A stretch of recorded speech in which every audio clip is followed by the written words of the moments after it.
మా latest videos కోసం మా ఈ తెలుగు న్యూస్ ఛానల్ సబ్స్క్రైబ్ చేసి గంట సింబల్ యాక్టివేట్ చేసుకోండి. రేపు జనవరి 3 బుధవారం మీ ఇంట్లో లేదా ఇంటి దగ్గరలో వేప చెట్టు ఉంటే వెంటనే ఇలా చెయ్యండి, చాలు. కష్టాలు పోయి కుబేరులుగా మారిపోతారు. లక్ష్మీదేవి అనుగ్రహం లభిస్తుంది. మీ జీవితం మారిపోతుంది. మీకు ఉండే ఆర్థిక సమస్యలన్నిటి నుండి బయటపడతారు. తప్పకుండా మీకు ఉండే కష్టాలన్నీ కూడా సులభంగా తీరిపోతాయి. అమ్మవారి అనుగ్రహంతో మీకు ఇక తిరగనేది ఉండదు, రాజయోగం పడుతుంది అని పండితులు చెప్తూ ఉన్నారు. సాధారణంగా వేప చెట్లు మనకు ఎక్కడ పడితే అక్కడే కనిపిస్తూ ఉంటాయి. చాలామంది వేప చెట్టును ఇంటి దగ్గర పెంచుకుంటూ ఉంటారు. వేప చెట్టు నుండి వచ్చే గాలి పీలిస్తే మంచిదని చెప్పి వేప చెట్లు ఇంటి దగ్గరలో పెంచుతారు.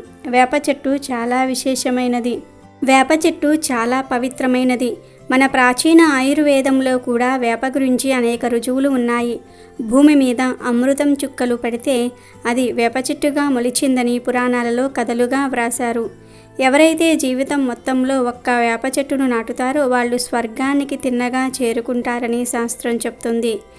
ఆరోగ్యపరంగా వేప చాలా మేలు కలగజేస్తుంది. గాలిని శుభ్రపరిచే గుణం వేప ఆకుకు కలదు.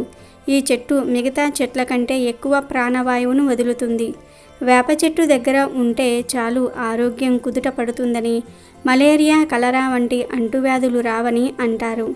ఇంత చరిత్ర కలిగి అనేక ఉపయోగాలు ఉన్నాయి కాబట్టే వేప చెట్టును పూజిస్తారు, ఆరాధిస్తారు, పోషిస్తారు, దేవాలయాల్లో పెంచుతారు. ఈ చెట్టు మన దేశ సంస్కృతిలో, వైద్యంలో, మతాలలో, నమ్మకాలలో, సాహిత్యంలో, ప్రజల అలవాట్లలో విడదీయరాని విధంగా పెనవేసుకుని పోయింది.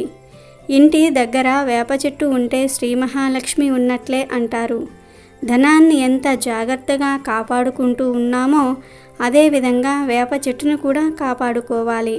అయితే ప్రత్యేకించి బుధవారం రోజు ఇంటి దగ్గరలో వేప చెట్టు ఉన్నవారు ఒక చిన్న పరిహారం చేస్తే కష్టాలు పోతాయి, కుబేరులుగా మారిపోతారు.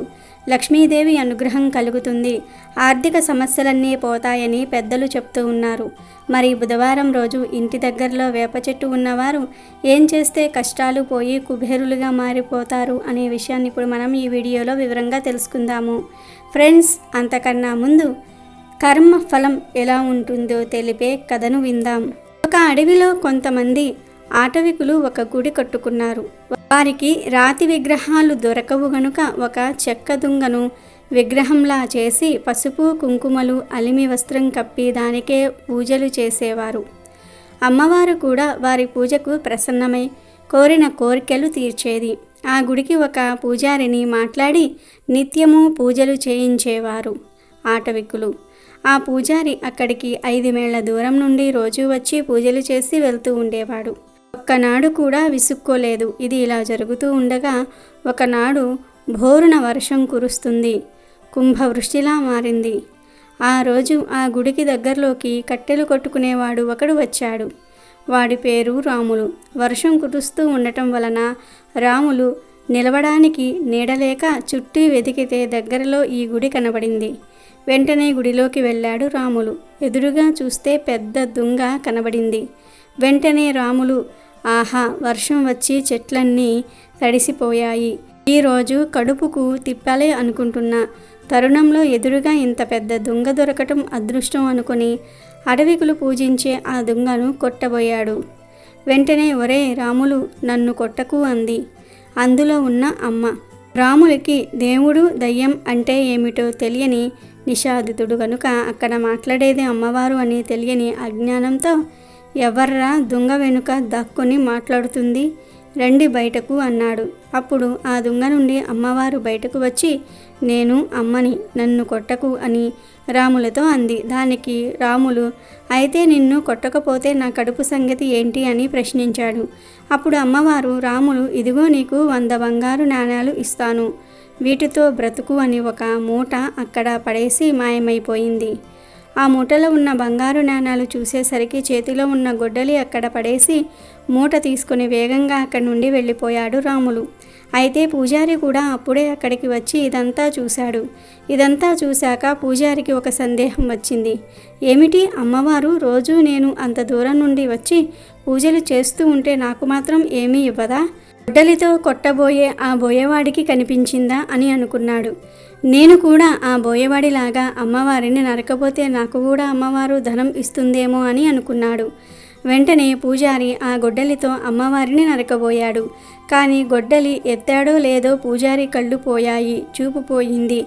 అప్పుడు పూజారి, అమ్మా, ఎంత అపచారం చేశాను తల్లి, నన్ను క్షమించు అనగానే అమ్మవారు ప్రత్యక్షమై, వాడు అజ్ఞాని, దేవుడంటే ఏమిటో తెలియదు, నన్ను చూసి ఒట్టి కట్టె ముక్క అనుకుని కొట్టబోయాడు. నువ్వు జ్ఞానివి, నిత్యం నన్ను పూజిస్తూ ఉన్నావు. అజ్ఞాని నన్ను నరుకుతున్నాడు కాబట్టి కనిపించాను అని నువ్వు కూడా అదే పని చేయబోయావు. ఏమీ తెలియని అజ్ఞాని చేసిన పని అన్నీ తెలిసిన నువ్వు చేస్తే ఎలా? పెచ్చు దేవతగా కొలిచే నన్నే నువ్వు నరకబోయావు. అందుకే కళ్ళు మాత్రమే తీసేశాను.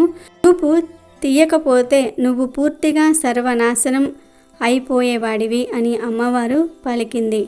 అప్పుడు పూజారి, అమ్మా క్షమించు, మరొకసారి ఇలాంటి పొరపాటు చెయ్యను, దయచేసి చూపు ప్రసాదించు అని పలుమార్లు వేడుకొనగా అమ్మ కనికరించి చూపు ఇచ్చి ఇలా చెప్పింది, నాయనా, నేను రాములకి సంపద ఇచ్చానని నువ్వు పొరపాటు పడుతున్నావు.